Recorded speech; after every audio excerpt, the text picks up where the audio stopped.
नमस्कार, बहुत स्वागत है आप सभी का। आप मुझे न्यूज़ 18 के डिजिटल प्लेटफॉर्म पर देख रहे हैं। मैं हूं आपके साथ जया मिश्रा। त्योहारों का सीजन आ गया है, हर कोई शॉपिंग के मूड में है। नवरात्र के पहले दिन से ही जीएसटी 2.0 यानी कि नेक्स्ट जनरेशन जीएसटी रिफॉर्म लागू हो चुका है। सरकार इसे ग्रेट सेविंग फेस्टिवल बता रही है। मतलब ये है कि अब कोई प्रोडक्ट सस्ते हो गए हैं और लोगों की बचत भी बढ़ने जा रही है। लेकिन इस बीच सोने की खरीदारी करने वाले लोगों के बीच सबसे बड़ा सवाल ये है कि क्या जीएसटी रेट में बदलाव होने के बाद सोना और चांदी भी सस्ता हो गया है।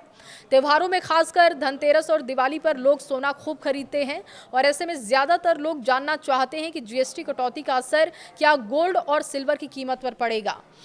अगर कीमतें बढ़ी या घटी तो इसका असर उन पर कितना पड़ेगा, ये अब आपको बता देते हैं। तो बता दें कि सरकार ने इस बार कई चीज़ों पर जीएसटी कम किया है, लेकिन सोना और चांदी इस लिस्ट में शामिल नहीं है। सोने और चांदी पर आपको पहले की तरह ही 3% जीएसटी देना होगा। इसमें 1.5% सेंट्रल और 1.5% स्टेट जीएसटी शामिल होगा।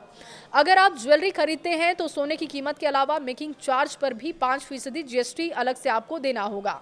लेकिन अगर आप डिजिटल गोल्ड खरीदते हैं तो आपको सिर्फ 3% जीएसटी देना होगा।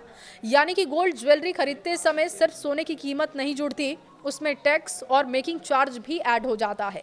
यही वजह है कि जीएसटी रेट कट का फायदा सोने और चांदी की कीमत पर सीधे तौर पर नहीं मिलेगा। त्योहारों में सोना खरीदना परंपरा भी है और निवेश भी है। कीमतें भले ही हाई हों, लेकिन अगर आप भरोसेमंद ज्वेलर से सही जांच परख कर सोना खरीद रहे हैं तो ये लंबे समय में आपके लिए सुरक्षित निवेश साबित हो सकता है। तो इस बार जब आप नवरात्रि, धनतेरस या दिवाली पर सोना खरीदने जाएं तो ये जरूर याद रखें कि जीएसटी रेट में कटौती का असर गोल्ड और सिल्वर पर नहीं पड़ा है। आपको पुराने तरीके से ही 3% जीएसटी और ज्वेलरी पर मेकिंग चार्ज के हिसाब से आपको टैक्स देना होगा।